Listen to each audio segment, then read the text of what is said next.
Good afternoon and welcome to another episode of the Bookum Show. My name is Kyle Colley and this is a special episode of Author Talks Podcast, a podcast to hear the behind the scenes stories, ideas, and writing journeys of authors.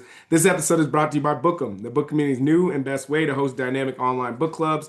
Download the app and start your book club today at www.bookumapp.com. Make sure to like, comment, and subscribe to our channel. My guest today is the masterful Adrian Miller. Adrian is a culinary historian, lawyer, and public policy advisor. His books, Soul Food and Black Smoke, have both won James Beard Awards in 2014 and 2022. His latest book, Asian Heritage Chefs in the White House History, explores Asian meals and chefs who served the U.S. presidents. He is a scholar, a historian, an author, a compelling speaker, and a foodie. Adrian, welcome to the Author Talks podcast. Hey, good to be with you, brother. How are you today? I'm doing great, and it's since it's Thanksgiving, I gotta maybe kick us off with a little bit of food. So I just want to talk a little bit about what are Thanksgiving meals or items that are like mandatory to be on your table. What should be there, especially when we talk from the context of soul food and Black food traditions. Yeah, so I think like a lot of African American families, we've got the turkey in the middle,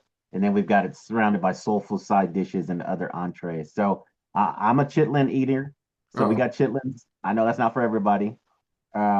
We got some ham. Usually it's chitlins in terms of just like proteins. It's going to be the turkey, the ham, and chitlins. Uh, and then the side dishes, we've got greens. My family, we're a mustard and turnip green kind of family.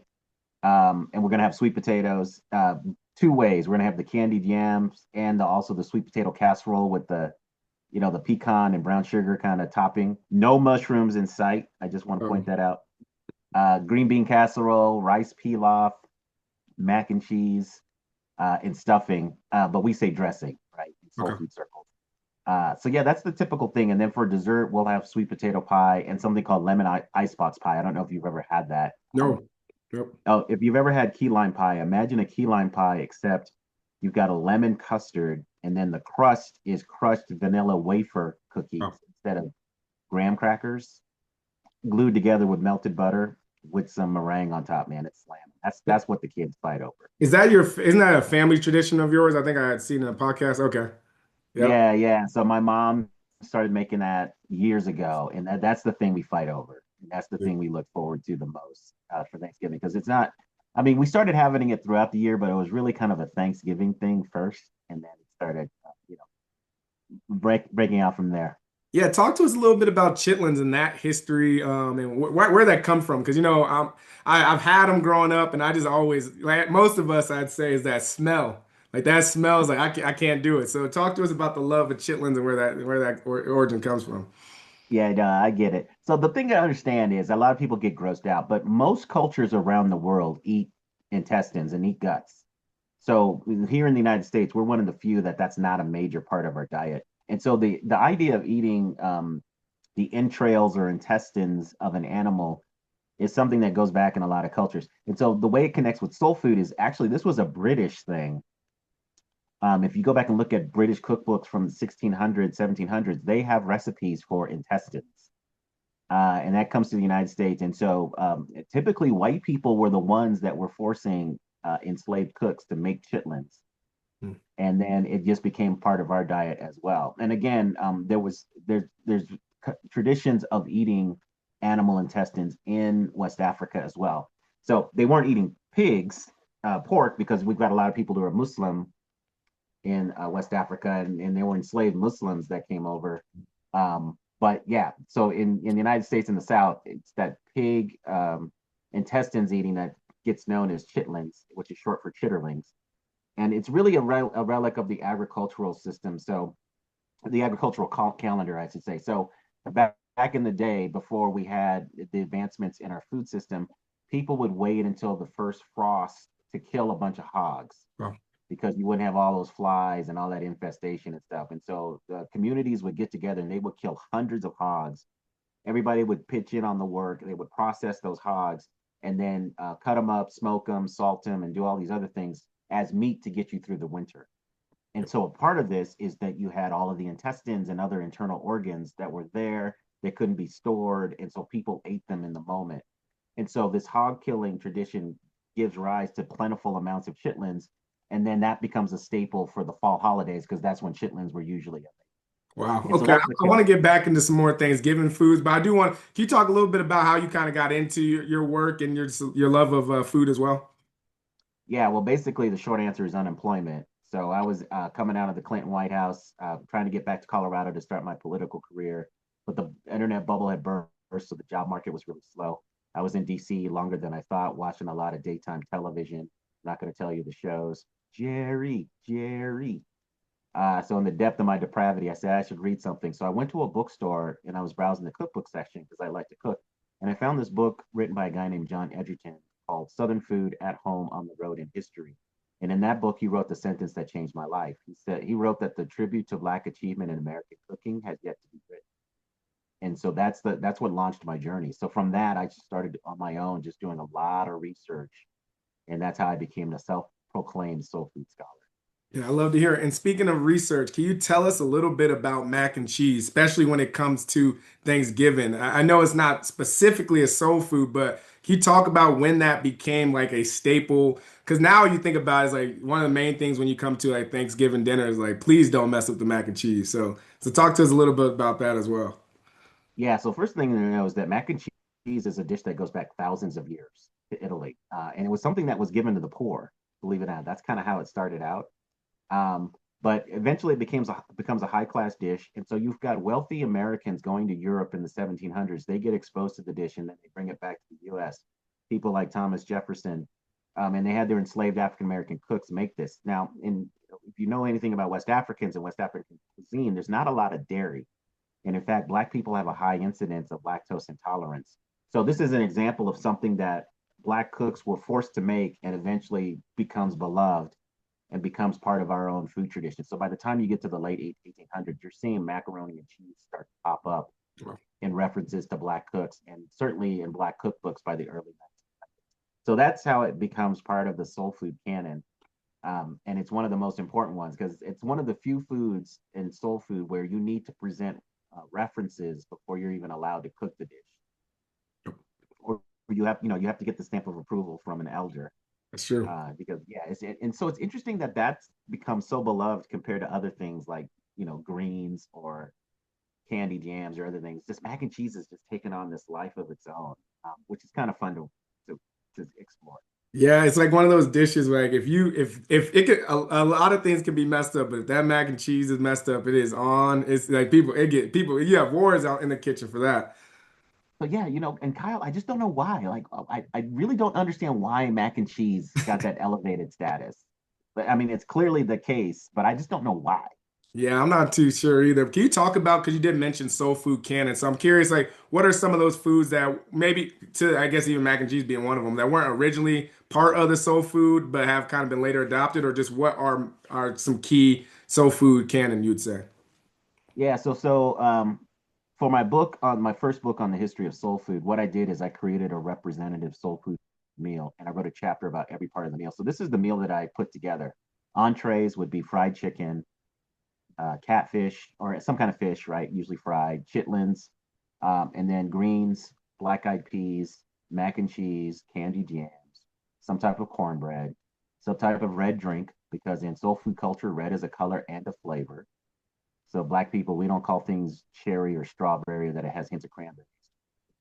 Although I noticed a lot of youngins are drinking like purple and blue. And as I wrote in my book, I do believe the children are our future, that we should teach them well and let them lead the way, but not on Kool-Aid because they're messing it up.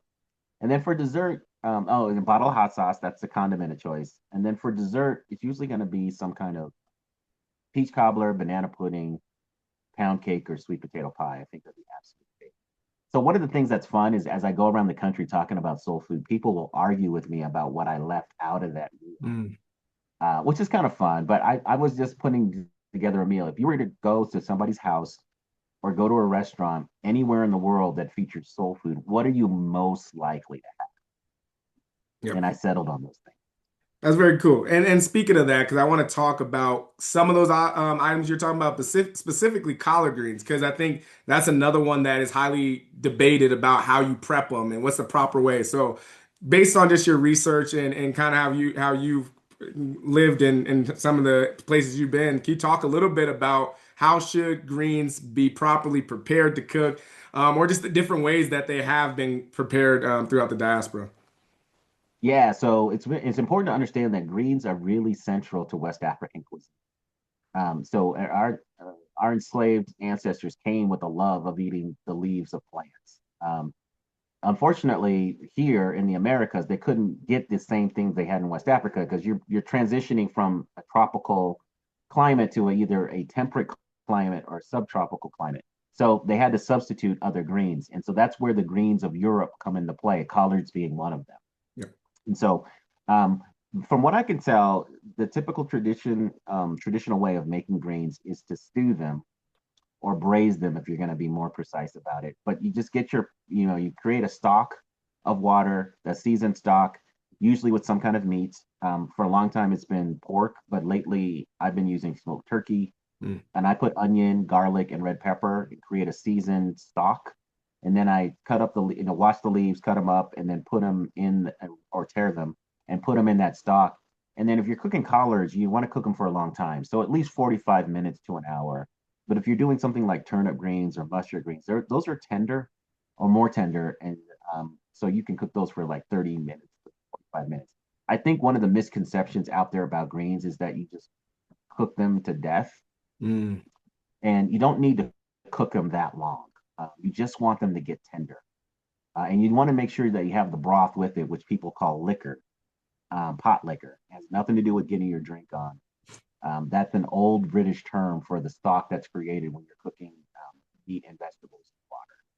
No, as well. I see. That's good. I didn't even think about it like that because a lot of times I do the greens with the turkey, so I'm used to that now. Obviously, pork is the number one that a lot of people have as well. Can we talk a little bit about like hibiscus and some of those like neck bones, where those were originated and how they got into soul food as well?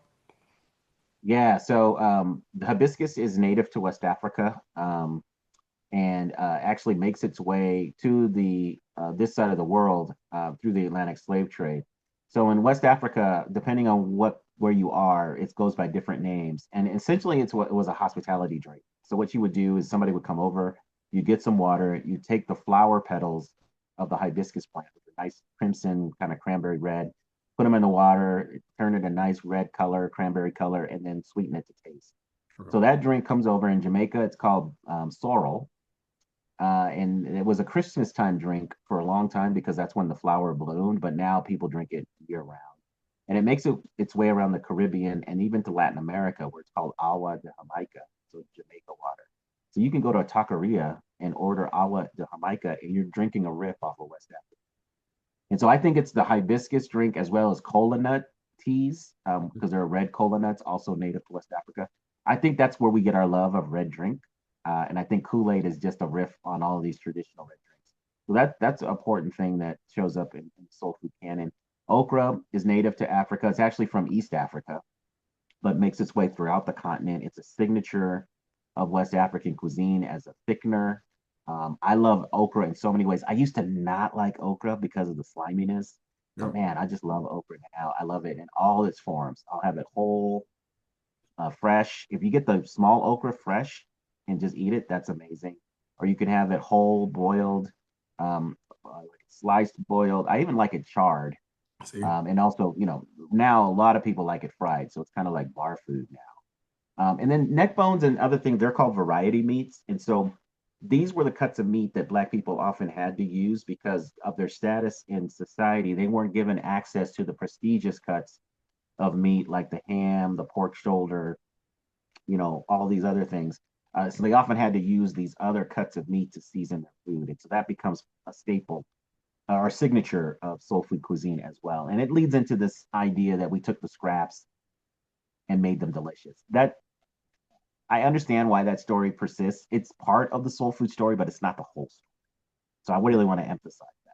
No, that's a great point. And then even to you're talking about okra, I remember just growing up and my aunt swore by okra. It was always the fried okra too. So I never would, I always liked it. It was one of those things that like, if you had it, it was something you ate, but it wasn't like my go-to. But I love that it's a part of soul food. And I appreciate you breaking down the traditions of it. And you're talking a little bit about Jamaica. So I do want to shift a little bit into Caribbean foods because I think, again, when we're talking about soul food, Caribbeans have their go-to staples when we think about things like oxtail and we think about the difference between Jamaican curry and Indian curry. Can you just talk about where some of those traditions were, how they started in Caribbean foods? Sure, but one thing I forgot to mention is okra in several West African languages. Okra is similar to the word gumbo, Okay. and so when you went, so that's almost like synonymous. So the idea that this okra vegetable is thickening soups and stews, you can see how gumbo is a reinterpreted That kind makes of sense. West African stew. So I just wanted to make sure I forgot to mention that. So yeah, you know what? One of the things, Kyle, that has really surprised me is that there should be a much stronger influence from the Caribbean on soul food, but you just don't see it show up. Hmm. Given the history and the proximity, because we know that a lot of enslaved people went from Africa to the Caribbean first before coming to what would later be called the United States. But you just don't see that spicing and technique show up in soul food, and I'm not sure why. I have some thoughts. Looking back through newspapers in the 1920s and other things, there was animosity between native-born U.S. blacks and Caribbean immigrants. Gotcha. And so there may have been an active distancing from that food for whatever reason. Now, when you're in places with a high Caribbean population, you will see soul food joints that have kind of Caribbean and soul food on the menu. And the distinctions and tensions are much less now than they were 100 years ago. But man, you just don't see a lot of Caribbean flavor profiles and techniques show up in soul food. And I just think it should be there. But, to your point, very similar cooking, right? Emphasis on dark leafy greens. Kalaloo is a popular dish throughout the Caribbean, and it's basically a greens kind of stew. You talked about the use of variety meats, so the neck bones. I believe Jamaicans make the neck bones the best, or I'm sorry, oxtails, Okay. the Yep. best. Man, just the gravy they create it's just amazing. I agree. Yeah. You've got the jerk seasoning with the Caribbean, with Jamaica. Although personally, I don't think jerk is a type of barbecue. I know that people think that, but I just don't think that. And I've talked to some native Jamaicans that it's really a seasoning technique, and then the bountiful use of fruits and vegetables. And then when you get to the dessert side, you see things like what we would call sweet potato pudding show up in the Caribbean, usually with some coconut involved, but other coconut based desserts. And I forgot, mac and cheese is big in the Caribbean as well. Not as good. So Not as good yeah, though. yeah. So you see a lot of commonality, but for whatever reason, the Caribbean influence on soul food just never really took. No, that's a good point. I was gonna say, yeah, with Jamaican, at least when I've had Jamaican mac and cheese, it hasn't been as always as good as some of the Southern style and stuff in America. But that's for another topic. Can you talk about something? Because you were talking about this diaspora, West Africa, and the foods that are kind of coming through. And one of the things I really enjoyed from one of your conversations, you said like soul food is not slave food. Can you break that down for us and why people just assume that a lot of soul food is slave food? Yeah, and I think it comes out of that narrative that enslaved African American cooks took the scraps and made them delicious. So one of the big part of this soul food framing of soul food just has to deal with this belief that Black people only ate the stuff that white people did not want. And when I started delving into this history, what I found out is soul food is really a bringing together of West Africa, the Americas, and Europe.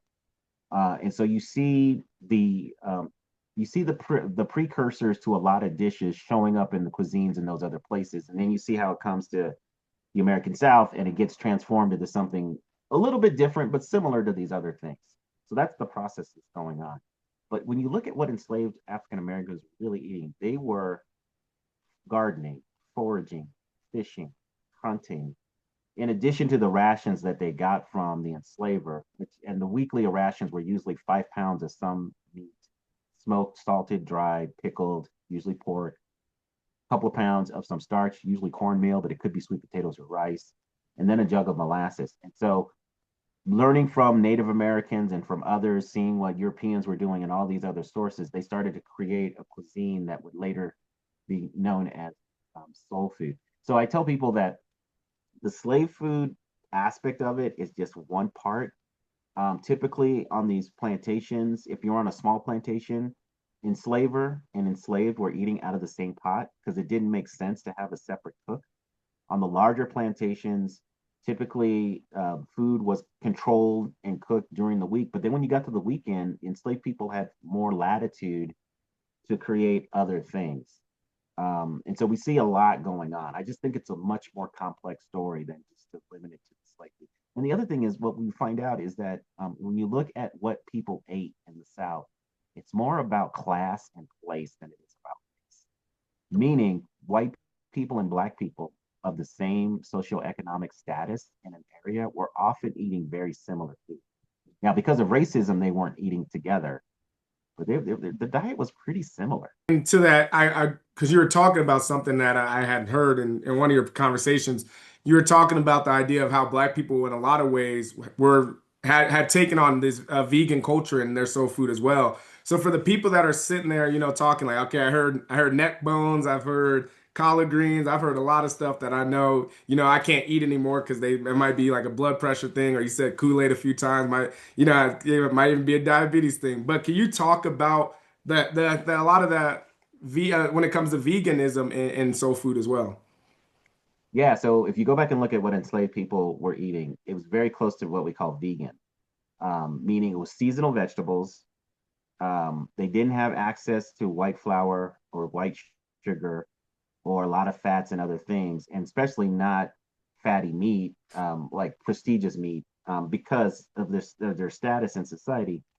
Those foods, denying access to those foods reinforced their status. So black people were considered lowly, right? Marginalized. And so they weren't going to get access to that stuff except on the so it was pretty much uh, seasonal vegetables. They might have a little bit of meat in there to season it, the same way we use a ham hock or neck bones or things today to season some vegetables. But other than that, it was pretty much vegan. Um, a high lot of vegetarian. In fact, even after slavery, most people were eating vegetarian during the week because they just couldn't afford meat. Hmm. And if they were going to have meat, it was a special occasion or it was Sunday dinner. So you could have chickens walking around, right? And you could think, oh, like they could just eat chicken every day. No, because that chicken lays eggs, which could be a source of money. And so, a lot of thought went into whether or not they were going to kill something to eat it. Um, so most people were relying on vegetables mainly because they were really poor. And even in freedom, they couldn't afford regular access to. They just didn't have the means to do that unless they hunted and fished for that. So when people say that vegan soul food is an oxymoron, I think it's a homecoming Mm. because it really speaks to not only what our enslaved ancestors were typically eating, but it also goes back to because if you start to learn more about West African food, the typical West African meal is mixing meat and vegetables. That's typical, but there's so much that's just vegetables, and so much that we would call vegan because there's no dairy, no other animal product involved. Yeah, I love that you said that. And to me, I like when I do eat soul food now, I do see it as like a celebration meal. It's not something I go to every time, but like if I'm in the South or I'm in Atlanta, I'm like, okay, here's these spots I have to go to that is like those are mandatory eating spots. So I appreciate you talking about the soul food. I have one more question on that, and then I want to get into some of your other books as well. But can you talk about why black eyed peas are sat on, I mean, you put them on the stove for New Year's. Where did that tradition come from? Yeah. So this is a great example of Black people embracing something from another culture, but then in time, people think that we're the originators of it. So black eyed peas are native to West Africa, and they were used in special occasion meals. In West African religion, often the deities have human-like qualities, so they have favorite foods and things like that. So in tribute to the deity, they would often, or even ancestral spirits, they would often make the favorite food dishes to celebrate that person. So the connection of Black Eyed Peas spirituality and some kind of special occasion that comes with Africans to the U.S. But Europeans were the ones that had this idea called the first footer. Mm. So the idea was that on New Year's Day, the first person to visit you should be a dark-haired person with dark eyes. And if you invite them in, that will bring good luck. So they're the first foot in the door. And so over time, this idea of dark eyes and all this thing gets transferred to black eyed peas. And so enslaved Africans heard this, and African Americans heard this from Europeans, but they embraced it. And then later, within a couple of decades, white people are saying, "Oh yeah, black people created that."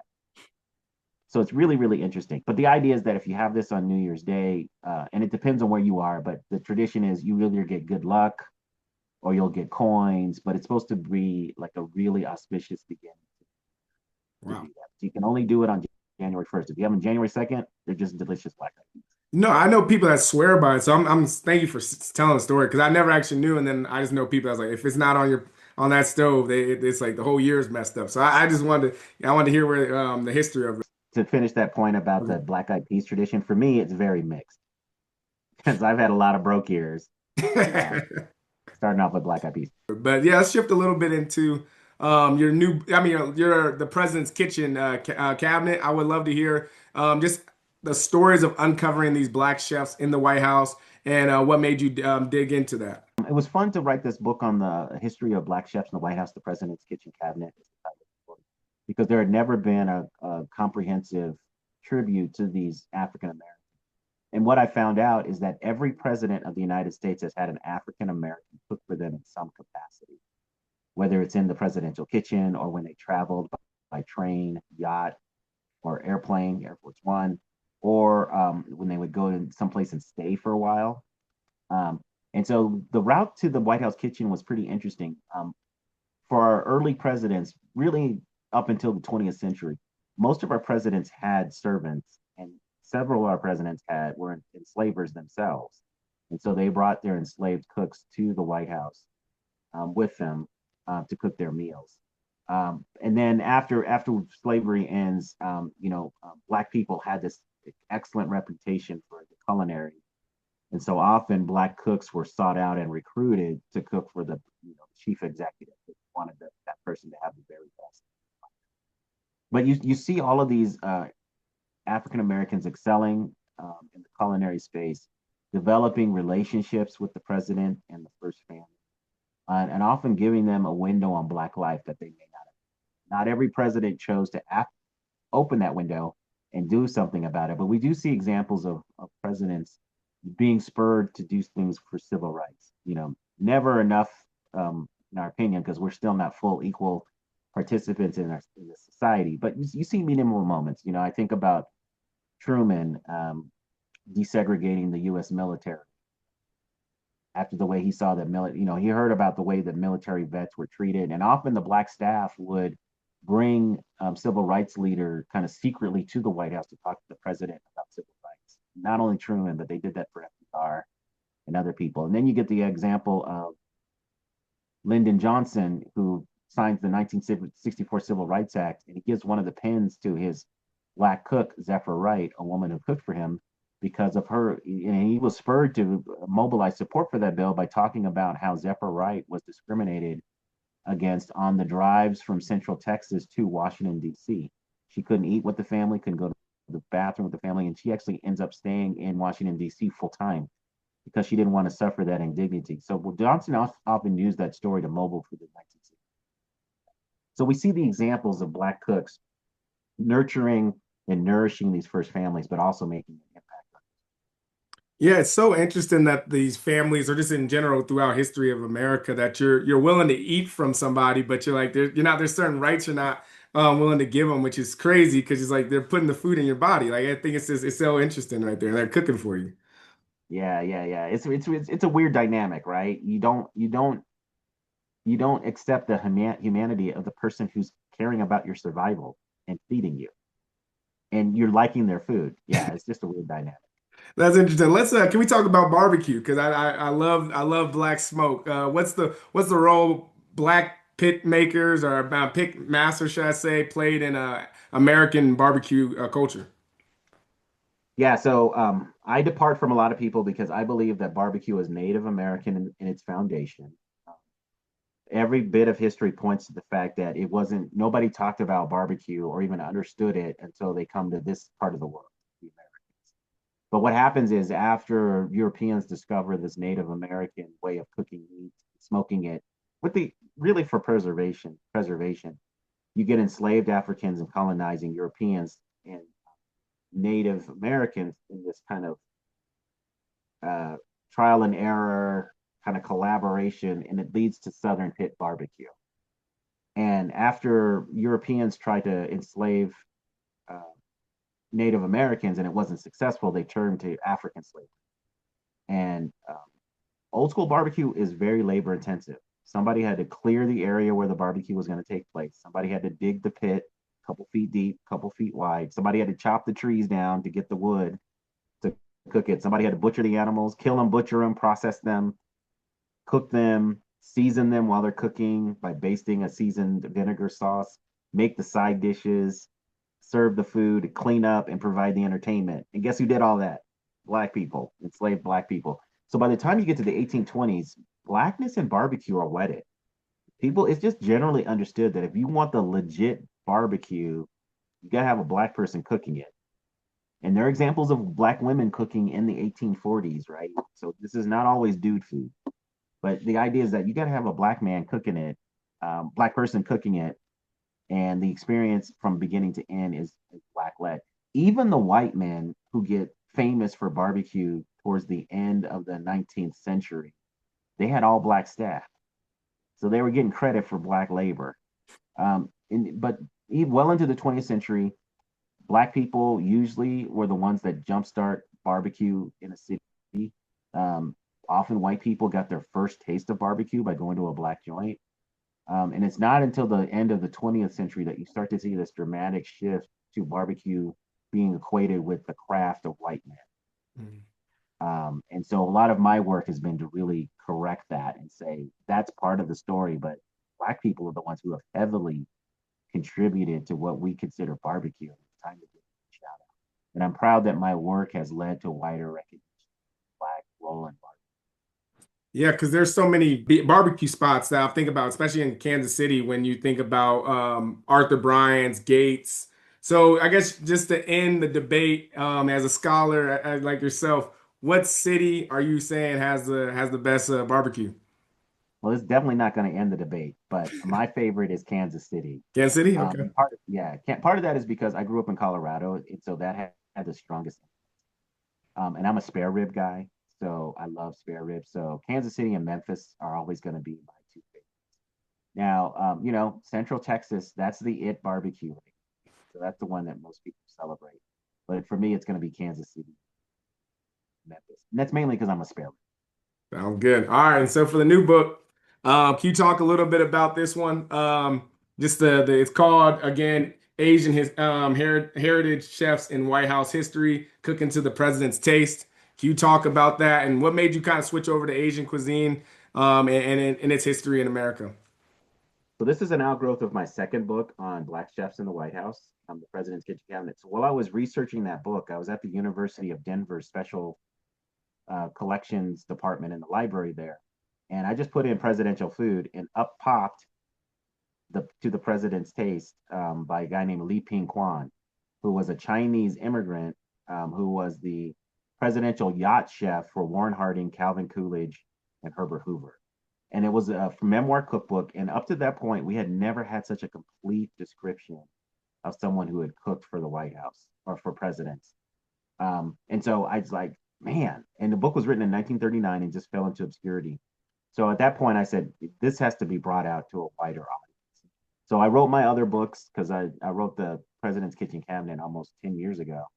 And so when I finished the barbecue book and I was thinking of the next project, I thought, upcoming election and other things, this would be a good time to celebrate. Can you talk a little bit about the infusion of even just like soul food and Asian cuisine? Did you see anything interesting? Just like how those cultures might have played within one another when it comes to food? Yeah, so a lot of Asian cuisines and soul food have a common culinary vocabulary, as I call it. So proteins both have pork, chicken, and fish as really important parts of the cuisine. Both dark leafy greens, like you see mustard greens all over the place in Asian cuisine. Both a lot of rice and kind of well seasoned food. So you see a lot of things popping up. In terms of kind of interesting Asian soul food fusion, I think the biggest example is soul food egg rolls. Taking an egg roll and putting some kind of soul food item like cheese. rice and gravy. I've even had soul food rolls that had the whole meal in there.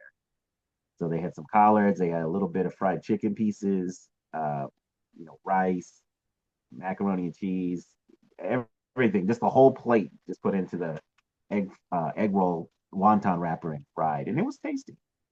So I think that's the biggest example that I've seen of late. But we're in a time right now where chefs, cooks are playing around quite a bit. Now, some of the stuff is ridiculous, like the stuff you see on social media. But there's a lot of interesting food being made right now as people are playing with, bringing cultures together.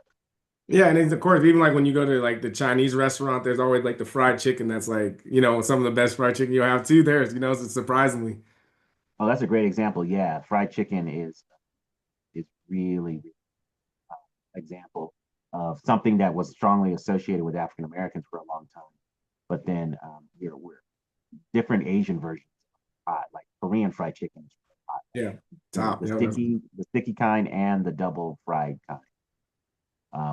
And I got a place right here next door to where I live. It's a Szechuan place, and they've got a fried chicken that has Szechuan chilies with it. That that's is good. I want to shift a little bit into your writing, but I guess before we end, especially because it's the holiday season, traditions, why is it so important to document and preserve these food histories? What's happening in these stories, and can you talk about it, especially during this time when you get a chance to spend time with your family and those recipes that maybe grandma has that she's always never sharing? Can you talk about the importance of sharing those stories so that whether they're in a book or in podcast form like this? Yeah, so on a larger level, it's just important to document this history because otherwise it's going to be forgotten, maybe even lost.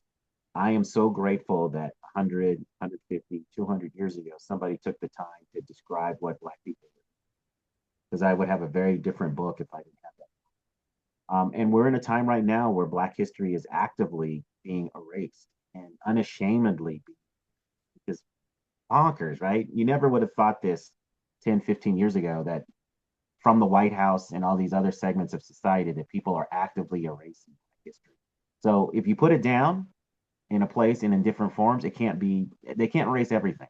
And so it's important for us to share our stories and put them out in media so that those stories still exist.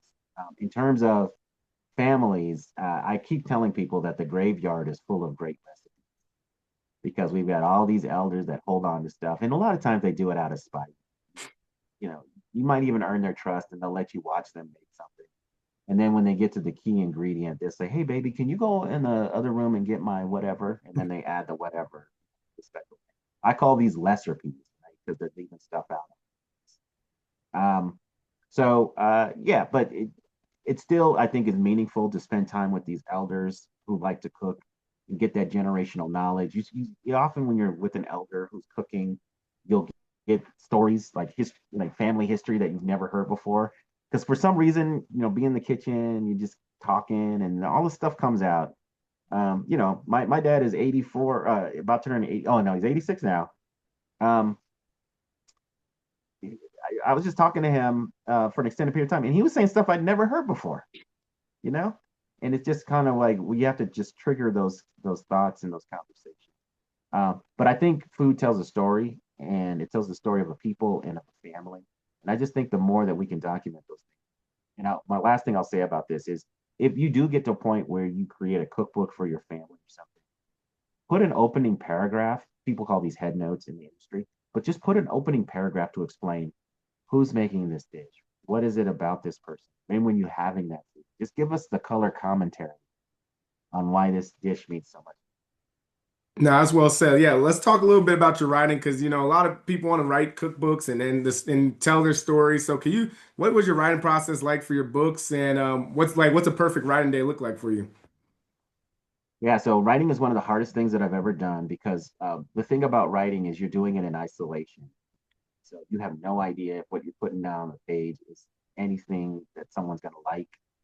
And it's about discipline. So the main thing is when you're starting out in your writing career, the main thing is just to get stuff down on paper and don't edit. Just get it down and get in the habit of writing, setting daily or weekly writing goals. I wouldn't do monthly because then it's easy just to kind of lose momentum. So, for instance, you may say, I want to write a paragraph a day, or I want to write 250 words a day. I want to write 500 words a day. And just make sure you get in the daily habit of just writing. And again, don't edit. Just write it and forget about everything else. Because if you edit, that slows you down. You might get frustrated, and then you might abandon it. And then at some point, you just come back and edit it and keep working on it. So establishing a daily writing rhythm. And then at some point, you just have to think about the story you want to tell. So you have the story you want to tell. You got to think about who would be interested in that story, and then you have to think about what's the best way to get that story to the people who would be. So it's not always a book. Maybe it is doing a podcast. Maybe it is creating just a reel. Maybe it is writing an article. Maybe it's writing a poem. We're in a great time right now to be a creative person because there's so many different ways now to get your thoughts and other expressions out into the world. And so don't always go into this idea that you're going to get a book proposal together, you're going to get a deal from a major publisher and make millions of dollars. That is not the life of 98%, I would say, of authors. Most of us, we have great product, we get it out in the world, but it's our hustle. You're constantly hustling to sell books and all these other things. And not everybody's cut out for that. And for some people, it may be just, hey, I just want to write a book. I'm not really interested I don't need to make money. I don't need to sell it. I just want to write a book. And that's fine too. So you just got to figure out what it is that speaks to you. But again, there's so many ways to get your story out that that should not deter you from doing it. The only people who should be deterred are the people who want to make money off of this, because that is hard. It's like being in the NBA or being a successful hip hop artist, right? There are people that have done that, but that's not the situation for most people. No, that's well said, and a little bit on just the reviews and writing because again, I got a chance to talk to Drew Naporent. He was one of the people that started Nobu of with Masahisa and all them. But I wanted, and he talked about the importance of reviews. So I'm interested to hear about you from your writing perspective. How should people how should they write well? I mean, interesting reviews that both help spotlight the food, but also keep people well informed. Yeah. So I think for those who are writing a review, you should understand that people are relying on you to be a reliable curator. So they want you to experience the food. They want you to they want to hear how you experience the food. What are you tasting? What is it like? You want to give a full description as much as you can. And then they really want your honest opinion about whether it's good or not. And you have to understand most people have different taste buds and other things like that, but people are relying on you to be a curator.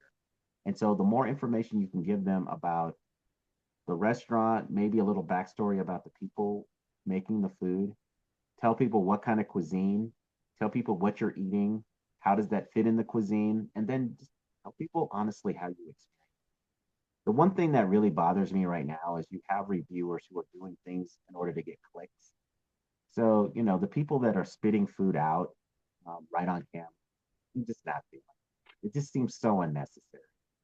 Um, I try to operate out of kindness. Now, like I said, you want to be honest, and you can just say, I'm not feeling this for X, Y, and Z reason. But, the things that people are doing for clicks, because I know some entrepreneurs that had that happen to them where people came to the restaurant and put up a video and it hurt their business. Yep. No, that's And, and true. that and I thought that business makes good food. Everybody has an off day. So, if you're making consistently bad food, then yeah, comment on that. But, you can have an off day, be a great restaurant and just have an off day or off dish. I don't, for me personally, I don't really fully evaluate a restaurant unless I do. Yeah, we were talking about that because it's like nowadays you get a review and it can send you up to the roof, like if it's like one of those big like Keith Lee kind of ones. But on the other hand, your business could be out in seconds. And I guess he was saying it was the same way in New York during that time too. But it's just interesting to see how the review continues to play such a pivotal role in these restaurants. I want to emphasize that people need to comment and review and put a word out there because a lot of these restaurants, they don't have PR people. And so they really rely on the people who love that restaurant to spread the word.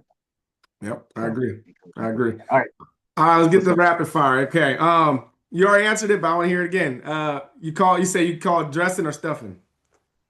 Dressing. Okay. All right, just making sure. What's the first item you grab at Thanksgiving?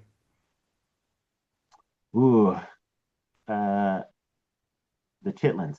Oh, okay. All right, best soul food city in America. Ooh, yeah. You're not. I don't think you're gonna believe me, but the Bay Area, Bay. Okay. California. All right. Can you recommend or one just your favorite Asian restaurant or one that you ate at recently that you enjoy? Ooh, yeah. So there's this place called Hong Kong Station in Denver, Okay. and that's the place that has that Szechuan chicken that Speaking of Denver, what's your favorite? Just a Colorado restaurant. We should try this holiday season. If you come to Denver, go to the African Grill and Bar. It's a Pan-African restaurant in Lakewood, which is a suburb just west of Denver. And they have really good food, very nice people. And it's probably food that people have not really experienced because they not only do they do Western African food, mainly from Ghana, but they do East Africa as well as South Africa. So they got all that on there. Okay. What would you consider as like soul food Christmas? Like when if we're thinking about a holiday Christmas dinner, what do you consider as soul food for that? Ooh, so ours is a little different. I don't know if it's soul food. We always have prime rib. Okay. All Yeah, right. that's our Christmas tradition. Sounds So good. I don't know if that's soulful, but that's what we. All right. And then as we wrap up, the question I always like to ask, you can answer it however you want. But what should be in a foodies or just a food historian's toolkit? I think there's some books that you definitely need to have if you're going to be knowledgeable on soul food. So like I think you need some cookbooks because you want to understand how the cuisine works. She never called her food soul food, but I just think Edna Lewis's The Taste of Country Cooking is a foundational text that you got to have. I think if you're going to do soul food, you're going to need to have a good cast iron skillet that's been seasoned properly. You're going to need some kind of stock pot because boiling and braising is definitely a part of the soul food tradition. And that's really, I mean, those are the main things I think you need All right. to start out. I love to hear it. I love to hear it. Thank you so much for your time. I'll make sure to put all your books in the description. Let us know anything that's coming up in your world or how we can at least find you on the internet. All right, sounds good. Yeah, so if you're in the Washington, D.C. area, I'm going to be there December 4th, or Friday, December 4th, doing an event with the White House Historical Association and the Holiday Book Fair. So you can come and get your book autographed. And if you get the book there, or if you order them online from me, I'm so grateful you have my book. I will sign them any way you want. So I will put down, I couldn't have written the book without you if you want me to. But on social media, you can find me at Soul Food Scholar on almost anything. You just put Soul Food Scholar down at Soul Food Scholar or Soul Food Scholar, you're going to find me on almost any platform, mainly Facebook, IG, Okay. X. I don't do as much as on X these days, so mainly IG, Facebook. Perfect. Thank you so much, Adrian. Everybody, make sure you get your copy, and I'll put all the books in the link. Thank you. Have a good rest of your All right. day. Yeah, peace.